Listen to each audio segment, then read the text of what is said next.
salaamaaleykum wa rahmatullah suñu kër FM ñu ngi leen di nuyu di leen ziar di leen jox seen yëguwaay bu baax di ziar kilifa diine yi kilifa aada yi di ziar suñu auditeurs yi ak suñu auditrices yi di ñaanal ñëpp jàmm di baalu àq ñëpp di baal àq ñëpp xanaa ñu ñëw ci seen émission muy ëttu néegu sëy yi comme niñ koy defee chaque dimanche ànd ci ak seen rakk seen jarbaat seen mag muy Jojo Gaye at ñi ma ci war a àndal yëpp macha allah samay invité ñu daal di ñëw rek ci suivi émission bi nga xam ne amoon na dimanche bële passé muy divorce yi tey nag ñu bëgg a waxtaanee après divorce parce que boo nee divorce rek di nga wax après at lu muy jur lépp tey nag loolu la ñuy waxtaanee fii si suñu kër FM feggoo si ak Cap Sénégal naataange macha allah ànd seeg samay invité yu yaañ yi comme d'habitude rek sëñ Mamadou Ndaw ziar naa la. di ziar aussi soxna Amina Diouf di ziar soxna Maymuna maa ngi leen di ziar bu baax di leen nuyu di leen jox seen yóbbuwaay xanaa ñu dugg rek ci émission bi macha allah te nag plateau bi dafa yaañ xanaa damay bàyyi rek sëñ Mamadou Ndaw mu daal di dugg joxe nuyoom. asalaamaaleykum wa rahmatullah yéen waa sunu Kër FM et en collaboration avec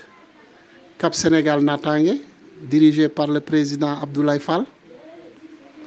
maa ngi leen di nuyu di leen ziare di leen baalu àq di leen baal àq di ñaan suñu borom bi jéggal ñu ci barke Seydina Mohamed di nuyu soxna Jooja maa ngi lay nuyu bu baax a baax di am mbégte toujours rek comme niñ koy defee chaque dimanche ci heure bi di nuyu aussi sama naataange yi nga xam ne ñoo bokk plateau bi. di am mbégte toujours rek di toog ak ñoom di nuyu aussi auditrices yi ñi ñuy déglu ak auditeurs yi yëpp fu ñu mënti toll waaw ñu ngi leen di nuyu di leen ziyaare bu baax a baax a baax. ñi ngi lay fay nuyoo sëñ Mamadou Ndaw bu baax di la ziar di la jox sa yëguwaay bu baax xanaa dañuy gestu rek soxna Amina Diouf macha allah sañse bi yàgg na ñi ngi lay bàyyi rek nga nuyoo salaamaaleykum ñu ngi nuyu waa sunu kër FM yëpp di ziar ñëpp joojo di la ziar bu wér a wér di ziar sëñ Mamadou Ndaw di ziar soxna Maymuna mi ñu bokkal plateau bi di bég bu baax di dellu si waat ci émission yu mag yu kawe yi macha allah ñu ngi nuyuwaat ñëpp di ziar ñëpp yal na yàlla def jàmm macha allah. amin yaa rabbi soxna Amina Diouf ñu ngi lay fay nuyoo di la ziar di amaat kontaante dalal la fii si suñu kër FM feggu si ak Cap Sénégal naataange macha allah xanaa di ñuy jàkkaarloo war rek soxna Maymuna soxna Maymuna ñu ngi lay bàyyi nga joxe sa nuyoo. salaamaaleykum Jooja ñu ngi lay nuyu di la ziar bu baax a baax di nuyu waa suñu kër FM lëkkaloo ak Cap Sénégal naataange monsieur le président nekk ci kaw muy Abdoulaye Fall. ñu ngi leen di nuyu ñoom ñëpp di leen siyaare bu baax waaw dellu ginnaaw di nuyoo ñu ma bokkal plateau bi sëñ Modou ñu ngi lay nuyu Amina ñu ngi lay nuyu di am mbégte mu rëy tey ba dellu siwaat ci sa plateau bi nag di ñaan yàlla na suñu borom defal jàmm may ñu àggale suñu sago. merci beaucoup soxna Maymuna ñu ngi lay fay nuyoo bu baax di la ziar di la jox sa yëguwaay bu baax a baax xanaa damay jàkkaarloog sëñ Mamadou Ndaw rek comme bële passé divorce lañ doon waxtaanee taux de divorce yi. tey nag ñuy waxtaane après le divorce xanaa damay laaj sëñ Mamadou Ndaw rek après le divorce njaboot gi nan lañ koy dundee sëñ Mamadou Ndaw. waa soxna Jooja dañuy am mbégte am kontaante bu baax di toog yow toujours ci plateau bi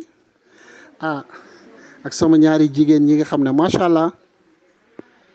soxna Maymuna maa ngi lay nuyu bu baax di la jox sa wàccuwaay. soxna Amina maa ngi lay jox sa wàccuwaay di la nuyu bu baax a baax a baax waa tey moom xam naa soxna Jooja fi nga ñëw vraiment mooy suite bi ndax cause divorce yi waxtaan nañ ci wax dëgg yàlla ñu jëlee ci xalaat jëlee ci xam-xam jël ci aussi ay leçons de vie li nga xam ne moo ciy topp après divorce bi nag mooy li nga xam ne tey bu divorce amee ba pare li muy jur. waaw loolu moom xam naa yaatu na ndax bari na trop li mu bari nag mooy tey jii mën nañ ci jël ay quelques exemples waaw ndax am na sëy bu yoo xam ne ah tey après divorce bi ci la problème yi di gën a commencé par rapport tey ba ñuy sëy waaw parce que dafa am lu ci lëmasu li ci lëmasu nag ne am na ay branches yu bari la yoo xam ne mën nañ ci waxtaan ah beneen bi mooy tey deuxième bi tey mën nañ ne am na sëy yoo xam ne tey bu yàlla defee ba sëy bi jeex ah dafay nekk loo xam ne sax tey jii dañ naan xëy na loolu moo gën ku góor ki dina ci gis boppam ku jigéen ki dina ci gis boppam jàmm sax mën na fa am waaw ndax xëy na nañ doon dundee sëy bi xëy na yemoon fa rek mooy tax nit ñu dellu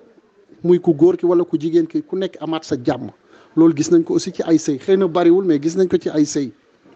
waaw aman na beneen fànn boo xam ne tey jii nii tamit ah mi ngi ci biir tamit ci conséquences yi toujours rek li sëy divorce après divorce li muy jër mooy tey ku góor ki ak ku jigéen ki yàlla defoon ñu bokk ay bien waaw loolu tamit parfois dina poser problème après mariage bi après sëy bu tas bi amaat na beneen fànn boo xam ne tey jii nii tamit mooy tey ci xale yi nga xam ne tey jii yàlla def na ah sëy ñooñu ba ñuy sëy am nañ ci ay bant am nañ ci ay doom yoo xam ne tey jii ah bu sëy bu divorce bi amee bon xale yooyu tamit la majeure partie am na lu bari loo xam ne tamit ñoom it dinañ ko ci subir waaw et am na tamit fànn boo xam ne tey jii nii ci biir sëy bi ah lu mel ne tey alal parce que alal dafa xaw a ànd ak saytaane ba nga xam ne tey ku góor ki wala ku jigéen ki yoraloon ko ku góor ki yoraloon ko ku jigéen ki wala ku jigéen ki yoraloon ko ku góor ki kooku tamit am nay conséquences am nay répercussions yu muy joué après mariage bi waaw kon nag donc facteurs yooyu yëpp soxna jooja ah da di facteurs yoo xam ne mën nañ ko yaatal mën nañ ci gën a waxtaan waaw. macha allah sëñ Mamadou Ndaw kàddu yu rafet na waaye sëñ Mamadou Ndaw dañoo gis Sénégal des fois ay couple yu bari bu ñu divorcé rek dañuy nekk ay noon récemment fan yële rek gis nañ ki nga xam ne dafa boom ñu baal ma ci kàddu bi muy waajuram bu góor dañ ko laajee lu tax dane toujours waajuram bu góor boobu day wax lu ñaaw yaayam waajuram bu jigéen ba nga xam ne buum na ko ci loolu ndax ngeen sëy yàlla boole leen divorce su ñëw est-ce que loolu jar na noonu ba nga xam ne foo jàkkaarloog sa doom rek di ko wax yu nga xam ne tegginewul ci digganteem ak waajuram bu jigéen sëñ Mamadou Ndaw loolu loo ma siy indil. jaajëf joojo du lay ziaraat bu baax di ziar sëñ Mot Ndaw contribution yi am na solo di ziar sëñ soxna May mu ne mi ni bokkal plateau bi divorce su joojo yàlla da ko sib ba pare daganal ko c'est pour régler un problème couple bi mënatul a dox am na problème donc il faut ñu divorcer ku nekk dem mooy nekk solution bi parce que sëy jàmm la ak dëgg mu mënatul a am kon divorce mooy am conséquences yi topp ci divorce nag dafa bari comme ni ko Mot Ndaw waxee léegi lu bari la jigéen am ci taxawaay boo xam ne dafa war a nekk taxawaay bu rafet ak ku góor ki parce que c'est le couple loo xamante ne jooja da nga yootoon di raam ba am ko ba jot ci mu rafet ñëpp di bëgg ñu yëkkati jox la kooku islam nee na la bis buy jeex na jeex ci anam bu rafet waaye sëyu africain sëyu sénégalais wala sëy yu bari toujours ci niiroo ŋaayoo noonoo comme ni ko Mot Ndaw waxee noonoo bu metti niiroo fase bu méttee mu nekk lu ñaaw loo xamante ne jigéen war na ko di daw di ko sekk ak nit góor war na ko di daw di ko sekk ak ki nga xam ne dafa yootoon ba jot ko waaw taxawaay jigéen mooy na nga xam nooy maîtriser sa bopp xam ne moom waajee la décidé wàcc wala yow yaa ko ñaan baat mais mu rafet na ngeen yoote woon mu rafet ngeen mën ko régler mu rafet loolu mooy dëgg te loolu moom mooy jàmm di nga ci gis nag divorce yoo xamante ne dañ koy bàyyi ak njaboot am divorce yoo xam ne doo am ak ndaw si njaboot waaye lu mënte am rek rafetal ak rafetoo war na dikk foofu parce que dafa neexoon te ku nekk war nga di fàttaliku keroog ba muy neex. merci beaucoup sëñ Mamadou Ndaw ñun Sénégal c'est le contraire xanaa damay jàkkaarloog soxna Amina Diouf rek soxna Amina Diouf dégg nga li nga xam ne sëñ Mamadou Ndaw wax na ko si divorce macha allah muy tey suñu thème du jour ñu nekk fii si suñu kër FM feggoo si ak Cap Sénégal naataange soxna Amina divorce ñun ñi nga xam ne ñooy soxna yi ban taxawaay dañ ci war a taxawee boo xamee ne sëy nga at sa borom kër ba yàlla ñëw benn jour comme dañ naan sëy bakken la yàlla ñëw benn jour tàggoo war a am yow mi di jigéen nan nga war a comporté woo soxna Amina. jaajëf joojo du lay ziaraat bu baax di ziar sëñ Mot Ndaw contribution yi am na solo di ziar sëñ soxna May mu ne mi ni bokkal plateau bi divorce joojo yàlla da ko sip ba pare daganal ko c'est pour régler un problème couple bi mënatul a dox am na problème donc il faut ñu divorcer ku nekk dem mooy nekk solution bi parce que sëy jàmm la ak dëgg mu mënatul a am kon divorce mooy am conséquences yi topp ci divorce nag dafa bari comme ni ko Mot Ndaw waxee léegi lu bari la jigéen am ci taxawaay boo xam ne dafa war a nekk taxawaay bu rafet ak ku góor ki parce que c'est le couple loo xamante ne jooja da nga yootoon di raam ba am ko ba jot ci mu rafet ñëpp di bëgg ñu yëkkati jox la kooku islam nee na la bis buy jeex na jeex ci anam bu rafet waaye sëyu africain sëyu sénégalais wala sëy yu bari toujours ci niiroo ŋaayoo noonoo comme ni ko Mot Ndaw waxee noonoo bu metti niiroo fase bu metti mu nekk lu ñaaw loo xamante ne jigéen war na ko di daw di ko sekk ak nit góor war na ko di daw di ko sekk ak ki nga xam ne dafa yootoon ba jot ko waaw taxawaay jigéen mooy na nga xam nooy maîtriser sa bopp xam ne moom waajee la décidé wàcc wala yow yaa ko ñaan baat mais mu rafet na ngeen yoote woon mu rafet ngeen mën ko régler mu rafet loolu mooy dëgg te loolu moom mooy jàmm di nga ci gis nag divorce yoo xamante ne dañ koy bàyyi ak njaboot am divorce yoo xam ne doo am ak ndaw si njaboot waaye lu mënti am rek rafetal ak rafetoo war na dikk foofu parce que dafa neexoon te ku nekk war nga di fàttaliku keroog ba muy neex. divorce yoo nga xam ne danga koy bàyyeek njaboot soxna Amina Diouf foofu la ñuy taxawaat rek parce que nag gis nañ fii des fois divorce bu amee suñu góor ñi mooy suñu borom kër yi dañ lay bàyyi njaboot gu bëri buñ la bàyyee njaboot gu bëri macha allah suivi bi ci war a am du ci am jox bi ci war a am du ci am ba nga xam ne tribunal la ñuy mujje daal di dagg salaire ku nekk góor ñi xam nañ ko bu baax borom kër yi xam nañ ko nu muy demee tribunal kenn ñaanu ko yàlla waaye waxtaan la rek comme dañuy waxtaan lépp la ñuy daal di indi rek teg ko ci table bi soxna Amina bu ko defee dañuy daal di dem tribunal salaire bi ñu daal di koy dagg di ko jox sa njaboot gi est-ce que jaroon na egg waruñu woon a waxtaan compréhension am est-ce que loolu jaroon na ba nga xam ne ñi ngi dem tribunal yéeg ak a wàcc soxna Amina.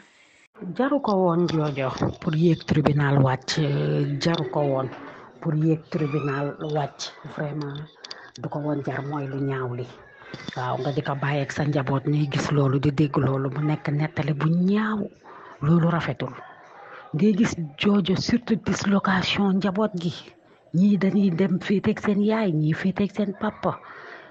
te duñu sóoruwaale éducation wu xale yooyu ëllëg waaw waxuma la divorcé dem ay tribunal ñuy xaaj li waaji di am di xaaj salaire am mu ci am lu ko metti ndaw si yéeg ak wàcc vraiment loolu islam taxul woon loolu sëy jóg loolu yëpp fitna la xale yi di gis di dégg di ko màggaale di dégg nettali bi vraiment lu ñaaw la lu doy waar la te ban doon yoot pour mu am ñaawul woon kon bu waree dañ war na dañ bu rafet nga ciy gis ay xale di ci am problème yu baree bari waaw ñun jigéen surtout ñu ci war di sóoraale suñuy éducation wu doom parce que xale bi même bu fekkee divorce am na dafa soxla yaayam xale bi day am fu muy toll dafay soxla papaam mu nekk lu metti nag mu nekk lu metti lool ci société bi nag waaw jëf ji ñaaw jooju daal lu nu war a dindi la jigéen waru ko accepter wax dëgg yàlla booy sëy ba vraiment sëy bi nekkatu fa waa ji war na xam li ko war ci yow ba du ngeen egg foofu yee ñaar yow it nga mën di taxawu say doom di leen dimbali te ku nekk yàlla dimbali ko ci leneen de son côté waaye daal ñaaw bi daal wax dëgg yàlla diina bëgg ko islam bëgg ko te vraiment ñaaw na ci ay bët ñaaw ci gis-gis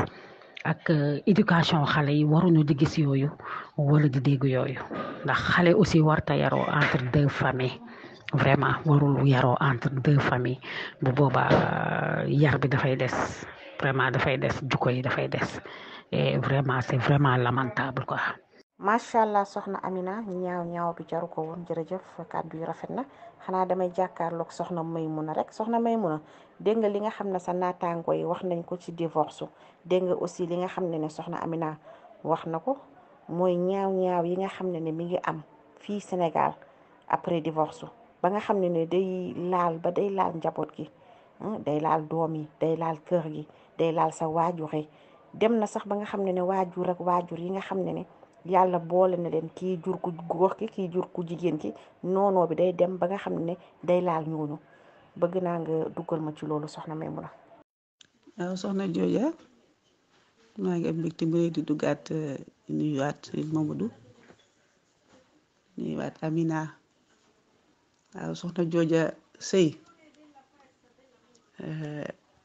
bu rafetee bu tas amee day rafet rek waaye sëy bu ñaawee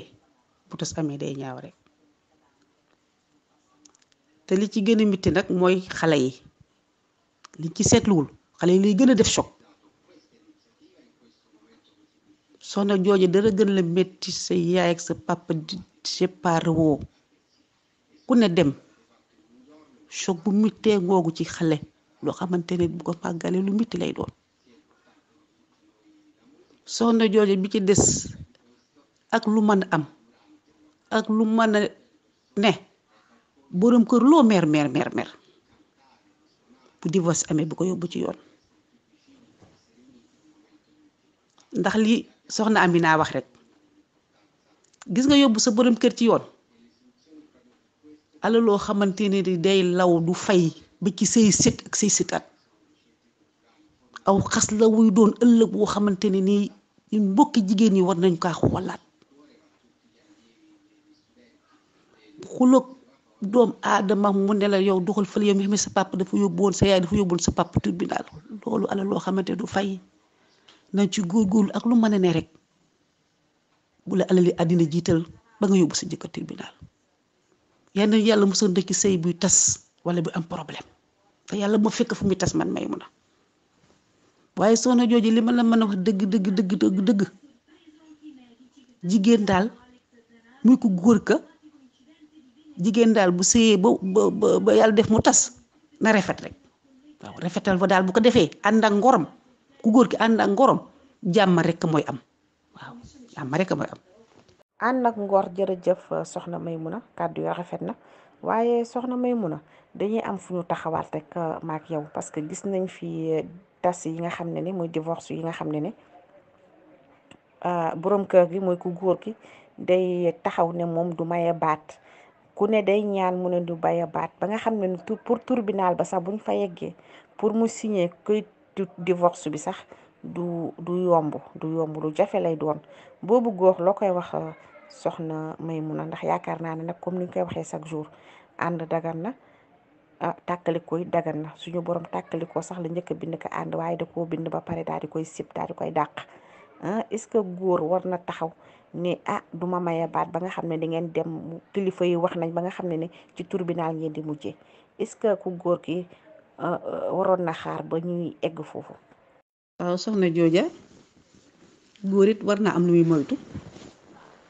ndax nit day wéye ngoram yow ngor gi nga am ba ne may ma sama baat da nga am ngor wàcce ka rek mu dem ci jàmm bu loolu amee rek yoonu tribunal mën na cee bañ a nekk ndax nag góor ñu bari ñu ngi leen di yóbbu nag tribunal ñoo yóbbulu seen bopp tribunal soxna Jooja kooku moom taxul ñuy wax bi tax ñuy wax mooy bi nga xamante ne nii dafa yóbbu borom këram tribunal pour ñuy dagg teleeram waaye ki nga xamante ni dafa bëgg mooy ko baatam ñaan baat ba sonn mayu ka foofu nag da ngeen dem fu mbaxane doone benn loolu moom kenn bañu ka waaye nag nay rafet rek buñ ko rafetalee rek mu rafet soxna jooja yoon daal lu mu xës dugg ci diggante jëkkër ak jabar day xaw a mitti waaw day xaw a mitti rek buñ ko mënee éviter rek éviter ko waaw buñ ko mënee éviter ko te soxna jooja am na foo xam ne laajoo ma fa waaye maa ngi ñëw ndax xam nga ci jigéen góor nga ma laaj waaye gis nga soxna jooja ñu bari ñu ngi divorcé delluwaat seeni kër waajur waaye delluwaat googa lu mitti lay doon ca ñoom papi ba lu mitti lay doon ca ñam ñu fekki bu nu xësee ñëwaat soxna jooja duñ leen may jàmm surtout seen jabari frère yi duñ leen may salaam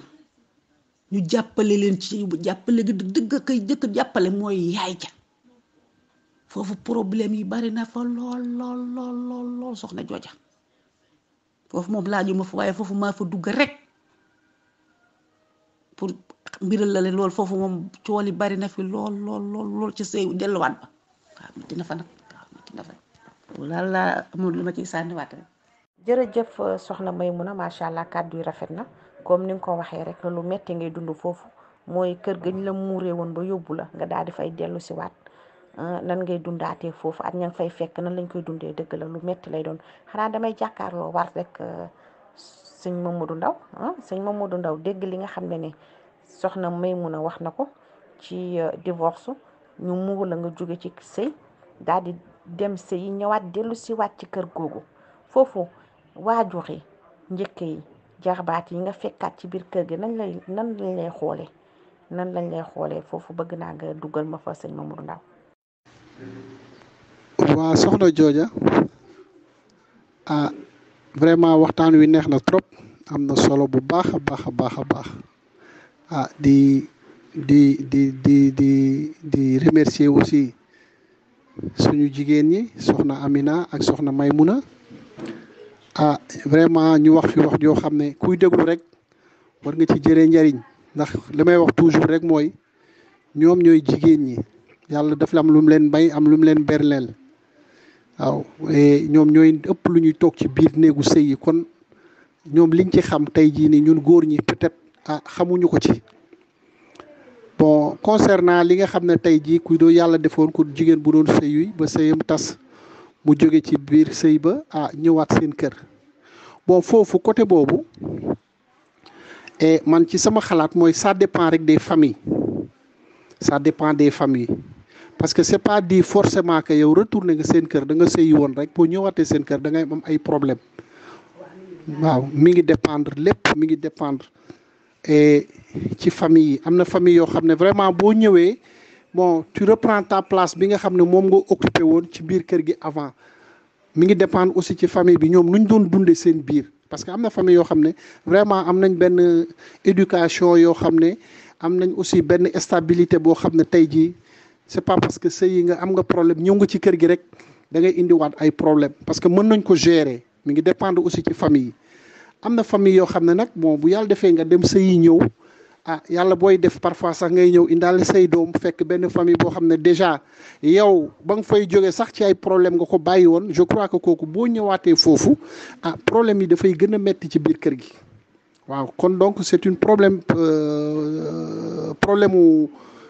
mu famille la parce que du famille yëpp aussi ñoo yem daal mënuñuy généraliser toujours di wax di généraliser daal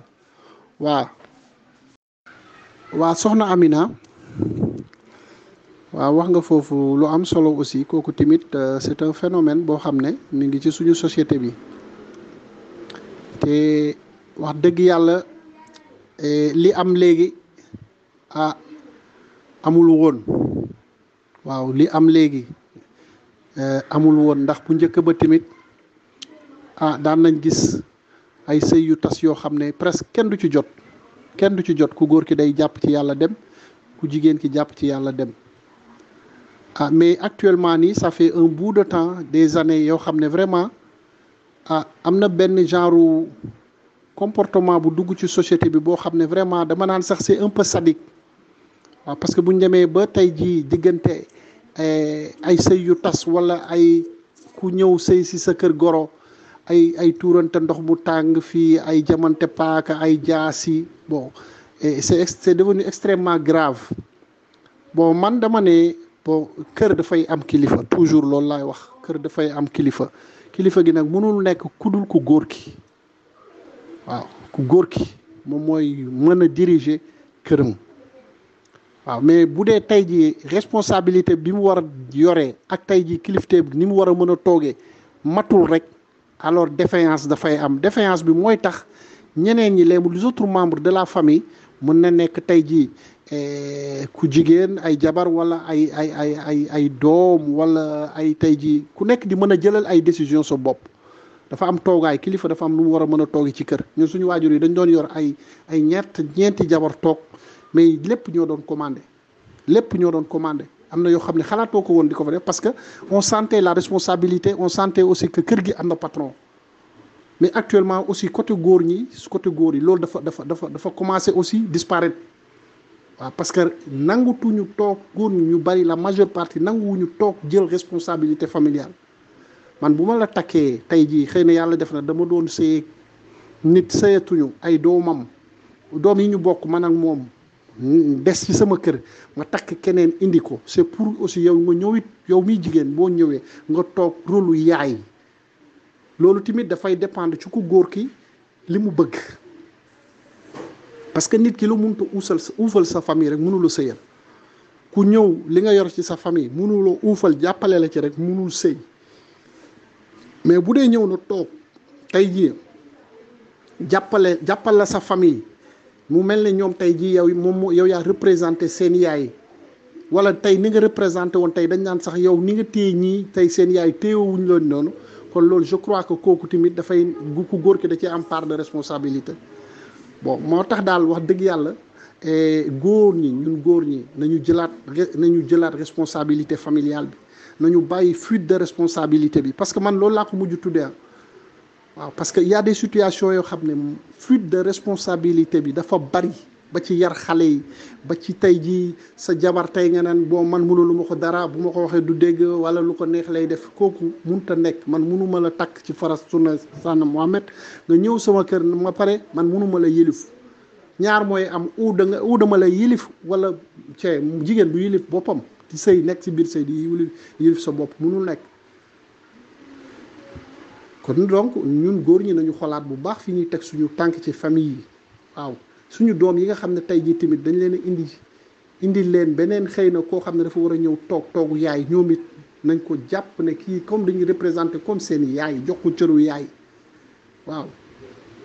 moo tax mag ñi ba léegi nañuy wax nañ defaraat jikko yi ak éducation bi nañ ci delluwaat ñun loolu la ñu perte boo gisee toutes les défaillances yi am au niveau des familles problème yu bari mooy tey l'éducation est en voie de disparition deuxièmement mooy les responsabilités ñi ko war a jëlatuñ ko. merci beaucoup sëñ Mamadou Ndaw kon góor ñi gën leen a jël seen responsabilité parce que nag yéen nañu ilif te yéen kilifa yi ci biir kër yi kon nag jël leen boobu kilifa bi rek daal di koy sol gën a xool xale yi aussi parce que doo jël sa njaboot di ko xool ci biir kër ñu koy torturer di ko teg loo xam ne lu garaaw la lu yéeme la yónni ba xale bi peur di yàq jàng xale bi parce que gis nañ ko fi xam naa Mamadou Ndaw dinaa ñëwaat ci yow léegi sëñ Mamadou damay jàkkaarloo waat ak soxna Amina nañ ñëw ci defar vie boobu defar vie bi boo jógee sa kër jëkkër ba daal di ñëw sa biir kër lan ngay defaraatee sa vie bu ngoonee yaa ngi poudre parce que da ngay jaayuwaat comme ni ñu koy waxee chaque jour pour amaat beneen borom kër bëgg naa nga dugal ma foofu soxna Amina. jaajëf joojo ñu lay ziar bu baax di remercier waat sëñ Momar sëñ Modou am na solo bu baax fi ngay dugg jooju mi ngi lay sonnal de sëñ Mamadou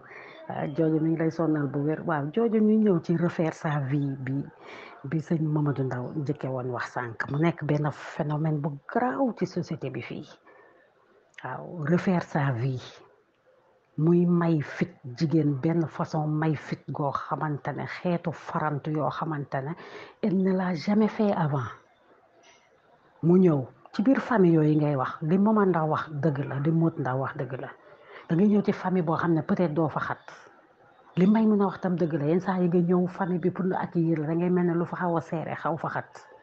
mais des fois ñu indi la di la jay nga ñëw ci kër ga fekk fa say petite sœur te sëy nga ba am ay ñeenti doom juróomi doom ñëwaat ci sa kër famille ñu lay jay ngay mbëkke dellu ba mel ne xale bu ndaw di def yàlla bu waa ji nga divorcé yore sa numéro nag supprimé wu ko kooku catastrophe lay doon nga ndayee la sa bopp tali bi sol jiin puudaru dugal statut ak snap delluwaat comme xale bu ndaw bu ñuy dem soirée ay ca yaa koy jiite donc loolu conséquence divorce boobu may ndaw si benn xeetu genre liberté boo xamante ne dund ko woon sax bi muy nekk jeune fille ci kër papaam ak ci kër yaayam kon foofu ñuy gis li Momar di wax ne ñàkk kilifa kon taxaw na ndax kilifa yu góor yi daanaka na ma yàlla baal ñu bari nekkatuñ ci kër yi waaw sa yaay di la xoolee bëtu yaay ak divorce bi metti na ak yooyu du la wax dëgg doo gis ku la wax dëgg nga topp say cousine say petite sœur ki gën a tuuti ci kër gi ñu lay def loolu nekk loolu yëpp bokk na ci li nga xamante ne aussi ñaaw na ci gis-gis jigéen nu mu mënti mer rek am na koo xam ne mën na dee pour moom na toog civilisé xaar lool rek mu ñëwaat loolu moom mooy ndam li waaw refaire sa vie moom wax dëgg yàlla nekk na loo xamante ne yàlla bu waa ji yore sa numéro supprimé wu ko nag catastrophe la vraiment. soxna Amina dëgg la kàddu yi rafet na refaire sa vie c'est pas facile du tout comme ni nga ko waxee rek soxna Amina mais est-ce que du jigéen bi nga xam ne mi ngi def loolu dafa des mbëggeelam ci waa ji ba tey moo tax xëy na mu am phobie boobu di daal di photo di sinap li nga xam ne daawu ko sol sax bi nga xamee ne mi ngi nekk disquette bu sëyee ba tas yàlla bu mu am ñeenti doom comme ni nga ko waxee bu daal di divorcé rek da koy sol daal di defaat boppam delloo boppam 18 ans comme ni ko xale yi jigéen ñi di waxee ba tey doy na waar soxna Amina doylu ma foofu bëgg naa nga xuusalaat ma foofu bu baax a baax. bu leen fàtte ñi ngi fii seen studio rajo suñu kër FM ànd seeg Cap Sénégal naataange rajo bi nag mën nga ko télécharger ci Play Store mën nga ko télécharger Play Store da ngay dugg bind suñu kër FM bu ko defee nga daal di koy télécharger bépp émission bi nga xam ne mi ngi daw fii ci panelu Cap Sénégal naataange rek da nga koy am foofu en direct di bu leen fàtte aussi YouTube bi bu leen fàtte YouTube bi aussi da ngeen di dugg bu ngeen duggee bépp émission bi nga xam ne aussi mi ngi daw Cap Sénégal naataange da ngeen koy am foofu bu ko defee ngeen seetaan partager ko bu leen fàtte partager bu leen fàtte aussi commentaire yi parce que visibilité bi day gën a yokk. xam nga joojo islam dafa ne divorce ki ko njëkk a sabab rek kooku mooy dese fitna bi ki njëkk a sabab ba divorce bi am takki ne indi problème ba divorce am kooku dina dund fitna waaw loolu da koy def pour delluwaat gune pour chercher encore un mari mën naa mu di ko def parce que mën na am pareegul ak waa ji wala xam na ay force ak faiblesse waa ji parce que ñoom ñaar dund nañu mu di ko takki ne jëm ci côté boobu waaw déggoo ma ne la bu fekkee ne waa ji supprimé wul woon numéro moom am na problème parce que dina xam ne kii mi ngi koy vu wala viwu ko donc sëy du fitna sëy bi ko yàlla di daganal du woon guerre sëy jàmm la jaamu yàlla la dëgg la du woon pour fitna waaw ku si nekk nag boo divorcé dem am nga droit toog ci sa camp doxal mais ni ko jigéen di doxalee actuellement ak les divorces ak internet bi metti na de des fois nga gis ñoo xam ne vraiment dañ leen di yërëm parce que dafa metti waaw lu metti la benn nga ciy gis ñu dem toog jàpp seen ñaambur gëm yàlla ku baax fekkaat leen fi ak yooyu te toujours góor moo ciy gën a noppalu ko jigéen daal en fait parce que moom mën na gisaat ku mu bëgg mu dem takku ko amul problème mais ndaw si mën na am loolu da ciy am du doyal bëgg na won waa ji ne ko ba ma nekkee ak yow du woon nii léegi nii laa yooyu yëpp daf ciy am lu nekk mi ngi ci biir phénomène bu yaatu la waaw lu nekk mi ngi ci biir di make up fii di snap fii di yónnee fii vraiment c'est pas classe waaw jigéen dëgg darajaam mooy bu ko yàlla génnee ci sëy mu dem toog ànd ak matam ba laneen lu gën la mu nekkoon sax fekk ko fa loolu mooy mbir mi loolu mooy nit ku mat loolu mooy nit ku nu yar loolu mooy vraiment nit ku rangé wu loolu mooy nit ku am diine loolu mooy jëfu nit ku baax di doomi nit yi baax di doomi jullit loolu lay def waaw di nga gis nit mu divorcé toog mel ni mu war a mel lu raw la mu njëkkoon a am ci sëyam bu njëkk ba sax fekk ko fa day fekk mu toog mel ni muy war a mel rek te du ko teree kaf du ko teree solo du ko teree reetaan du ko teree bomb du ko teree defaru ba rafet macha allah na divorce yi di rafet parce que sëy c'est pas une guerre divorce c'est pas une guerre. merci beaucoup soxna Amina kàddu yi rafet na comme ni nga ko waxee rek soxna fu mu nekk ku ko bëgg fekk ko fa kon nag yaakaar naa ne yéen yi sëy bu jeex jaru ko kon jigéen ñi na ngeen bàyyi xel ci li nga xam ne soxna Amina wax na ko bu baax a baax a baax damay jàkkaarloo waat ak macha allah soxna Maymuna dégg nga li nga xam ne soxna Amina wax na ko si après divorce parce que ñi ngi nekk si thème après divorce ba tey boo divorcé soxna si nga xam ne divorcé na daal di ñëwaat ci biir këram fuñ ko muuree woon mu daal di dellu siwaat foofu kooku nan la war a comporté woo ba pare ñëwaat aussi est-ce que war na jël boppam defaat boppam xale soxna Maymuna soxna jooja kii tas ñëwaat ci biir këram dafa war a dellu si xelam ànd ak suñu boroom te xam ne ñëwaat na fi mu jóge woon jox waajuram cër jox ay jabari frèram cër jox ay sëram cër fas yéene taxaw nag nekk responsabilité bu mag nag ku ko gis jox ko cëram ku ko gis respecté ka feese sa place benn côté yamal fi nga war a yem xool li nga war a xool am jàmm ak ñëpp tey defaru ba rafet nag wala defaru du dugg ci statut sax mën naa bañ a am waaye ngay defaru ba rafet rek toog wala booy gën defaru ba rafet léegi suñu borom ñëw ak i mbiram ndax nag jigéen day am personnalité jigéen day am personnalité day diñ jigéen day xereñ tas nga toogal sa place rek yàlla suñu borom léegi mu ñëw ak i mbiram waaw loolu daal laa ko gisee boo tesee toogal sa place rek feesee sa place rek sa biir kër ga waaw kër ga doxal fa ndox bu rafet waaw bu ko defee yàlla day ñëw de mu gën a gaawe nag waaw. jigéen day am personnalité day diñ macha allah soxna Maymuna kàddu yi am na solo soxna Maymuna dañuy am fu ñu taxawaat rek comme yaay nga féete yaay nga tata nga bàjjan nga macha allah royukaay nga day am fu ñuy taxaw rek yaay bi nga xam ne xool na doomam daal di koy muur mu daal di dem sëy divorce am doom ji war a dellu si waat si biir kër gi fekkaat ko fa boobu yaay nan la war a doxalee ak doom jooju nga xam ne fekkaat na ko ci biir kër gi nan la war a doxalanteeg moom soxna Maymuna merci beaucoup sëñ Mamadou Ndaw waaye dañuy taxawaat foofu rek parce que defaraat sa vie dañuy taxawaat si defaraat sa vie parce que yow da ngay dem feneen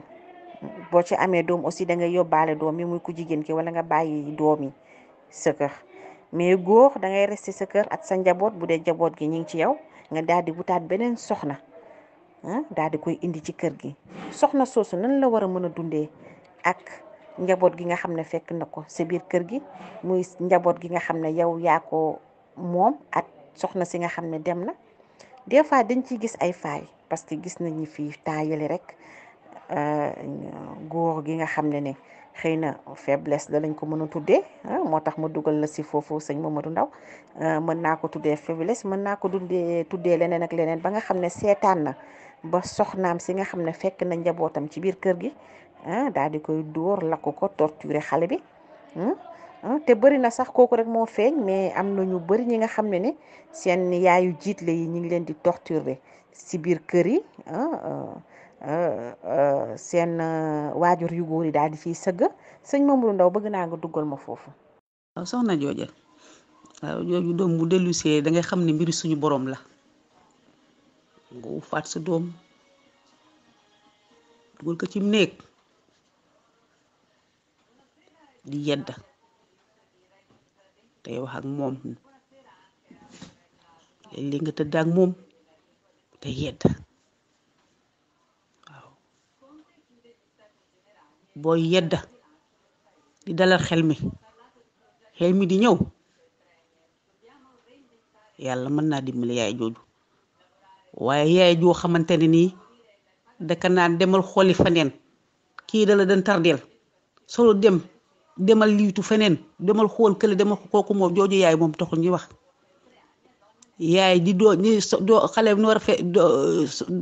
kii jóge sëyam ñëw feese palaasam noonu la yaay war a feese palaasam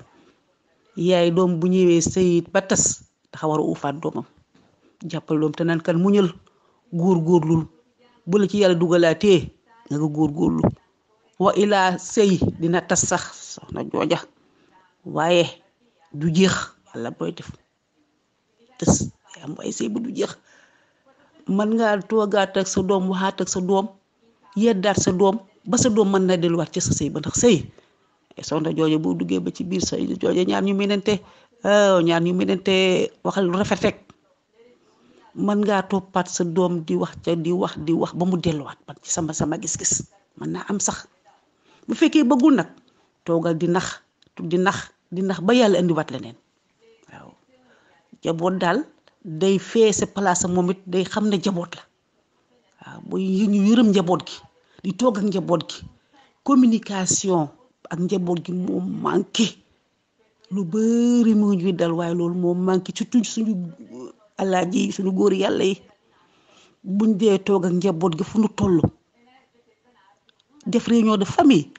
billaahi lu bari mën naa dañ lu bari mën naa wàññiku man nag suñu mbokk jigéen yi laay wax ku xamante luy dana la na nga fexe ba nax sa doom naka wax ak moom fexe bu mën a delluwaat ci borom këram fekkee man naka bëgg na ndax ñaar ñu bëggante moom léeg-léeg tas day am waaye kenn du doyal sa morom yal na ci yàlla musal nag waaw moom bu si waaye xam naa ne doyal daal ñàkk doyal googu mooy indi problème yi mooy waral mer mi ñoom ñëpp ku ne di mer ku ne sa xol di tàng ñàkk doyal googu moo koy waral soxna jooja bu sa doom tasee daal bu ñëwee jéema la fexe noo xamante ne daal dina mën a delluwaat njaboot gi nekkaat ci jàmm nga nekkaat ci jàmm su ko mënul nga ne ko toogul xaar yàlla te di ko ndax tey wax ak moom di dalal xel bi waaw te bañ duxuloog moom di ko xas mu toll dalal xel ba yàlla mayaat ko ku baax. jërëjëf soxna Maymuna kàddu yu rafet na kon nag dégg ngeen yaay moo wax muy soxna Maymuna dégg nga li mu wax nan la yaay war a comporté woo bés bi nga xam ne muuroon na doomam mu daal di dem ba gisaat doomam ci biir kër gi yaakaar naa ne dégg ngeen li nga xam ne soxna Maymuna wax na ko xanaa damay daal di jàkkaarloo waat rek sëñ Mamadou Ndaw temps bi nag daf ñu xaw a xoj tuuti parce que techniciens yi ñu ngi may wax ne temps bi jeex na waaye damay jàkkaarloo waat rek sëñ Mamadou Ndaw mu wax dernier mot ñu daal di tëj. waa soxna jooja waa vraiment émission bi am na solo trop te neex na trop wax dëgg yàlla ba nga xam ne techniciens yi moom xoj bi la ñuy daal di nañ teggi seen loxo waaw ndax xam naa moom il faut ñu yokkal ñu ko waaw loolu moom danañ ci waxtaan ndax gars yi moom vraiment xam naa doyaluñu waaw mais nag loo bokk ak ñëpp moom bul ci xer rek lu ñu may rek nañ jël incha allah waaw dernier mot bi daal mooy soxna jooja man dama yaakaar ne gis nga sëy dafa am loo xam ne moo ko lal dafa am loo xam ne moo ko lal te lu yooyu dañ ciy wax di ci waxaat di ko négliger mais yooyu bu manqué rek mooy indi problème yu bari waaw mooy ngor gi mooy mbëggeel gi ak sutura bi waaw sëy daal ñett yi bu amul pour mu am réussite dafay jafe waaw kon donc ay nit bu ñuy sëy nañu sëy benn ngir mbëggeel xëy na mbëggeel bi sax parfois ñu bëri mais mën nañ ne sax mbëggeel gi mën na ñëw ci biir sëy bi loolu am na gis nañ ko mais li gën a am solo mooy nit da ngay am ngor boo demee ba joxe sa baat te sëy bi biñ ne la laajee nga ne bëgg nga nga ne bëgg naa ku góor ki ñu ne ko bëgg nga ne bëgg naa foofu sa ngor rek moo fa des leneen desu fa kon donc loolu nañ ci gën a bàyyiwaat xel nañ ci gën a tàggataat xale yi nañ ci gën a yaraat xale yi éduquer leen ko ci parce que il faut ñu am une bonne préparation yoo xam ne boo liggéey bu ñu demee di sëy dinañ xam ne sëy neexul neex na mais ngor na la fa téye ak sa sutura waaw loolu daal dama koy ñaaxaat la société sénégalaise ñu retourner aux sources gën a yaraat xale yi une bonne éducation nañ leen joxaat une très bonne éducation mais nag ñun ñi nga xam ne ñooy mag ñi ñooy waajur yi mag ñi dañ doon wax ne ku yaruwul munoo yare tey am na jigéen ñoo xam ne dem nañ sëyi tey boo xoolee tey seeni kilifa ak seeni waajur wax dëgg yàlla parfois yar doo gis sax ci ñoom yar waaw kon nag dañ koy yemale fii di nuyu ñëpp di ziyaare ñëpp vraiment di nuyu waa kër gi di nuyu aussi le président Abdoulaye Fall di ko jaajëfal bu baax ne ko aussi massa coono parce que xam nañ ne liggéey bi yombul mais tamit wax dëgg yàlla gis nañ courage am gis nañ détermination am di nuyu sama jigéen ñi nga xam ne macha allah ñoom seen tagalo yi tey macha allah ñoom xam naa seen borom kër moom demuñu fenn ni ma leen gisee nii moom seen borom kër demuñu fenn soxna Maymuna maa ngi lay jaajëfal bu baax soxna Amina maa ngi lay nuyu di la ziyaare di la jox sa wàccuwaay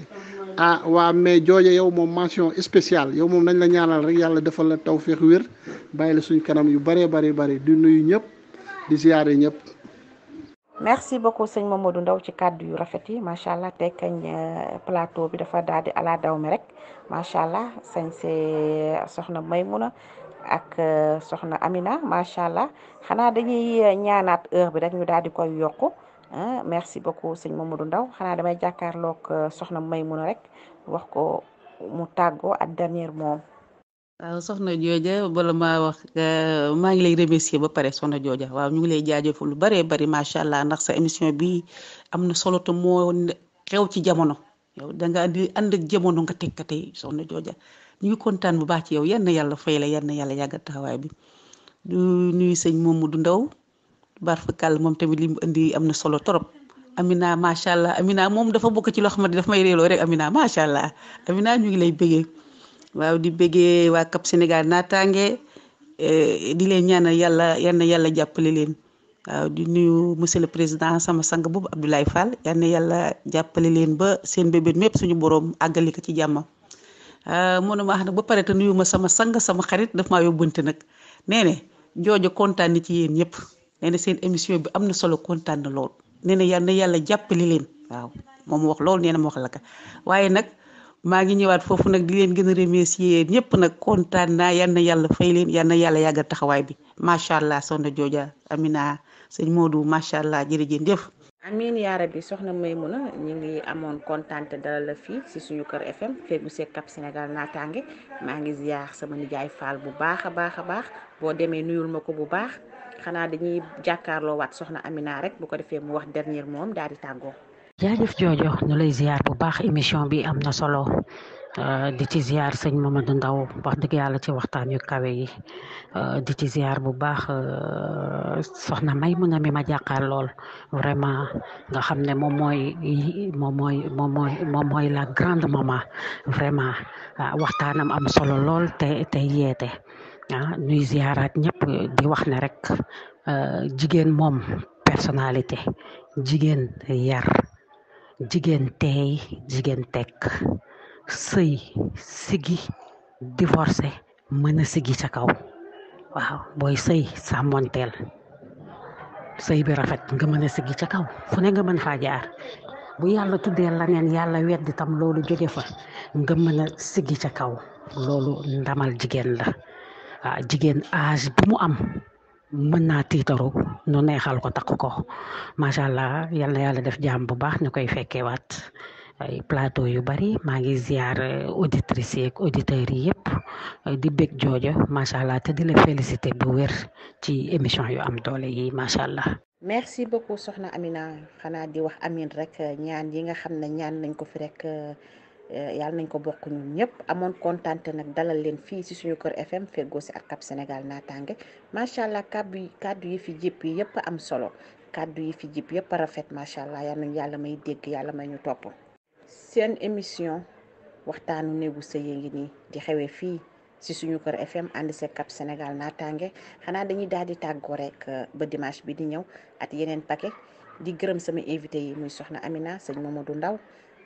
soxna Maymuna yaay soxna Maymuna ñu koy am kontante pour dalaloon sama invité yi fii si biir plateau bi xanaa di baalu àq ñëpp di baal àq ñëpp di wax ne lépp lu fi baax rek ñu xam ne suñu borom la lépp lu fi safaan rek macha allah ñu xam ne doomu aadama moom moo matul waaye nag defar dong ñu tax a jóg defar rek ñu tax a jóg macha allah xanaa di leen wax ne ba dimanche bi di ñëw incha allah ci beneen paquet ak yeneen waxtaan ci fii si suñu kër FM feggu see Cap Sénégal naataange fii si biir waxtaanu néegu sëy yi xanaa di leen wax dimanche ak jàmm incha allah.